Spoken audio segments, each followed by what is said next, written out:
Chapter 89 argument. यहाँ पर हम देखते हैं वेमोला के भागने के बाद मोमो रोने लगती है, जिसको देखकर सरपू बोलता है वैसे भी वो तुम्हारी दुश्मन थी, उसके लिए क्यों रो रही हो मोमो। तो यहाँ पर मोमो बोलती है ओए मैं रो नहीं रही हूँ। यहाँ पर सरपू बोलता है ये अर्थ वालों को भी समझना ना मेरे बस की बात नहीं है। फिर मोमो बोलती है तुम्हें समझने की जरूरत नहीं है, वैसे भी मैं उन सब एलियंस को मारने वाली हूँ, अब वो यहाँ से बचकर नहीं निकल सकते, मैं उनके आने का वेट नहीं कर सकती, तुम बताओ सरपू वो हमें किधर मिलेंगे। तो यहाँ पर सरपू बोलता है जहाँ तक मुझे पता है वो लोग अर्थ की ग्रेविटी झेल नहीं सकते, इसलिए वो कहीं जाकर छुप गए होंगे। अभी वो जाकर ऐसी जगह छुपे होंगे जहाँ से वो इजीली आना जाना कर सके, और जो उनका पोर्टल डिवाइस है शायद वो किसी के पास भी हो सकता है उन एलियंस में से। उस डिवाइस की हेल्प से ये लोग सिर्फ 1 किलोमीटर का डिस्टेंस ही ट्रैवल कर सकते हैं। अगर उन्हें आउटर स्पेस में ट्रैवल करना होगा तो उन्हें एक पिरामिड की जरूरत होगी जो कि एक ट्रांसमिशन का काम करेगा, लेकिन यहाँ जापान में तो कॉफिन बरल मर्ड्स है, तो शायद वो उसके पास हो सकते हैं। फिर इतने में सीन जाता है आयरा और जीजी पे, ये दोनों एक दूसरे से बहस करने लग जाते हैं। ये चीज देखकर मोमो बोलती है चलो मैं खुश हूँ, तुम दोनों ठीक हो गए हो। ये बात सुनकर आयरा बोलती है ये सब इस बेवकूफ की गलती है, इसकी वजह से मुझे उस सीवेज पाइप से भागना पड़ा था इसको लेकर। इतने में मिस्टर श्रिम्प मोमो के हाथ में एक हीलिंग डिवाइस लगाता है और कहता है कि 6 आवर्स के बाद में तुम्हारा हाथ अपने आप ठीक हो जाएगा मोमो। ये बात सुनकर मोमो श्रिम्प को थैंक यू बोलती है। फिर इतने में आयरा मोमो से पूछती है कि मिस सेको किधर है, मैं चाहती हूँ कि वो उन एलियंस की कुटाई करे। तो यहाँ पर मोमो बोलती है अभी तो वो बाहर बिजनेस ट्रिप से गई है, वो भी होकाइडो में। तो यहाँ पर आयरा बोलती है फिर उन्हें कॉल करके यहाँ की सिचुएशन बताओ। तो यहाँ पर मोमो बोलती है आयरा को कि उनके पास कोई फोन नहीं है जिससे हम उनसे कांटेक्ट कर सके।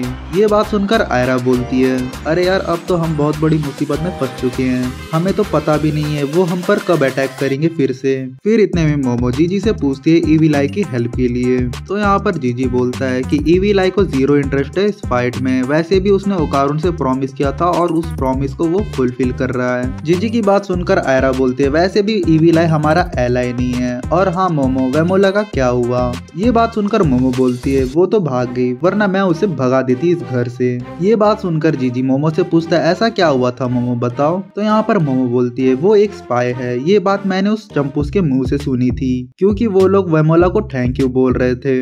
वैसे मैं ऑडियंस से पूछना चाहता हूँ कि वेमोला स्पाई है कि नहीं, ये कोई बता सकता है, और हाँ कोई चीटिंग नहीं करेगा आंसर देते टाइम। इतने में आयरा गुस्से से बोलती है मुझे पता था पहले से, इसलिए मैं उस पर कभी भी ट्रस्ट नहीं की थी। तो ये बात सुनकर जीजी बोलता है लेकिन अभी तक तो हमने कभी वेमोला से ठीक से बात भी नहीं किया था, वैसे भी ये जो बात है वो तो चंपूस ने बोली थी तुम्हें, ना कि वेमोला ने। जीजी की बात सुनकर आयरा बोलती है तुम उसकी साइड क्यों ले रहे हो जीजी, मुझे नहीं पता था कि तुम इतने बड़े वुमेनाइजर हो। फिर यहाँ पर मोमो भी बोलती है तुम्हें क्या लगता है जीजी मैं झूठ बोल रही हूँ तुम सबको। तो यहाँ पर जीजी समझाने की कोशिश करता है कि मेरा मतलब वो नहीं था मोमो तुम जो सोच रही हो। फिर यहाँ पर मोमो जीजी पे चिल्लाते हुए बोलती है जब चिपको ने मेरे हाथ पे अटैक किया था तब वो लोगों ने ये बात कही थी। तो यहाँ पर जीजी बोलता है 1 सेकंड मोमो, हमें नहीं पता है कि उन्हें हमारी लैंग्वेज अच्छे से आती है कि नहीं, क्योंकि वो लोग सिर्फ कुछ वर्ड्स को ही अच्छे से बोल पाते हैं। ये बात सुनकर मोमो फिर से गुस्से में बोलती है जीजी को कि उनकी बात सीधा जाकर मेरे दिमाग में लगी थी, ये कोई मेरा भ्रम नहीं है जीजी।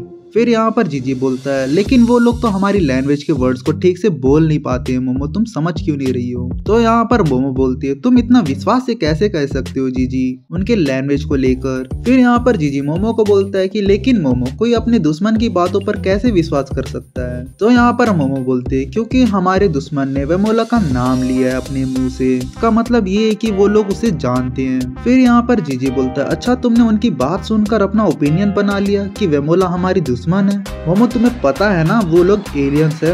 तो यहाँ पर मोमो बोलती है जो बातें मैंने सुनी है उनके मुंह से मैं वही बता रही हूँ जीजी, तुम समझ क्यों नहीं रहे हो। इतने में इनको लड़ता हुआ सुनकर ओकारुन अपना ऑक्सीजन पाइप निकाल के बोलता है क्या मोमो तुम ठीक हो। तो यहाँ पर मोमो इमोशनल होते हुए बोलती है हाँ मैं ठीक हूँ ओकारुन, और मैंने उन सबको हरा दिया है।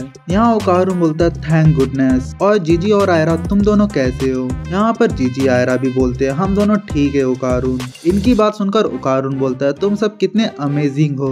तो यहाँ पर मोमो बोलती है हमें श्रिम्प ने सब कुछ बता दिया है, तुम्हारे साथ लड़ने वाले एलियंस की संख्या बहुत ज्यादा थी।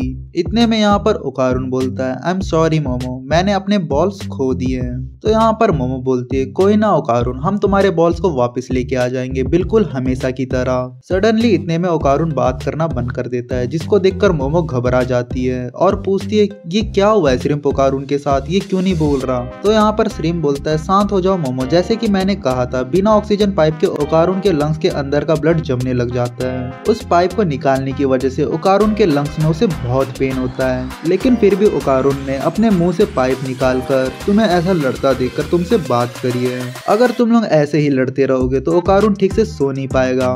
ये बात सुनने के बाद सब घर के बाहर आ जाते हैं। बाहर आते ही इन्हें सरपू दिखता है। फिर यहाँ पर आयरा सरपू को देखकर बोलती है ये इधर क्या कर रहा है, और यहाँ पर जीजी और श्रिम सरपू को देखकर घबरा जाते हैं। और इतने में सरपू बोलता है तुम लोग कितने मतलबी हो, मुझे ऐसे बाहर छोड़कर चले गए थे घर के अंदर। तो यहाँ पर मोमो बोलती है मैं तुम्हें ऐसे ही घर के अंदर लेके नहीं जा सकती सरपू। फिर आयरा मोमो से पूछती है तुम इसके साथ मिलकर लड़ने का तो नहीं सोच रही हो मोमो। तो यहाँ पर मोमो आयरा को बोलती है नहीं, हम इसका यूज करेंगे फाइट में। और हाँ सरपू, जैसे कि तुमने कहा था ओकारुन के बॉल्स वो लेकर चले गए हैं। ये बात सुनकर सरपू बोलता है मुझे लगा ही था ऐसा कुछ हो सकता है। ये बात सुनकर आयरा बोलती है मुझे समझ नहीं आ रहा तुम क्या बात कर रहे हो। तो यहाँ पर मोमो सरपू को बोलती है कि इसे एक्सप्लेन करो सरपू। तो यहाँ पर सरपू बोलता है जब मैंने सुना कि वो लोगों ने ओकारुन के बॉल्स को लेकर चले गए तब मैं समझ गया था कि ये लोग ग्लोबलिस्टिक है जो कि अर्थ के ऊपर हमला करना चाहते हैं। ऊपर से उनका अटैक करने का तरीका बहुत खतरनाक है, लेकिन जो भी उनके ग्रुप में है वो बहुत कम मेंबर्स है। इससे ये समझ आता है कि ये लोग एडवांस पार्टी से बिलोंग करते हैं और जो इनकी सेना है और इनके जो शिप्स है वो इन्हें फॉलो करते हुए अर्थ पे कभी भी आ सकते हैं, लेकिन उन्हें अर्थ में आने के लिए एक एनर्जी सोर्स चाहिए होगा। इसीलिए वो लोगों ने ओकारुन के बॉल्स को चोरी किया, वो भी हमारे इंफॉर्मेशन की हेल्प से। अब वो लोग उस बॉल को एनर्जी सोर्स की तरह यूज करके अपनी सेना को अर्थ में लेकर आने की कोशिश करेंगे। और यहाँ पर ये स्टोरी मेरे को बिल्कुल दी एवेंजर्स की तरह लग रहा है। उसमें जैसे कि लोकी स्पेस स्टोन यूज करके थोरी आर्मी को अर्थ पे लेके आता है, सेम एज दैट यहाँ पर भी वही काम चल रहा है। ओकारुन के बॉल को स्पेस स्टोन के साथ स्विच कर दिया गया है, बस इतना ही। और इस चैप्टर के बाद ट्रेनिंग आर्क चालू होने वाला है और यहीं पर चैप्टर एंड होता है।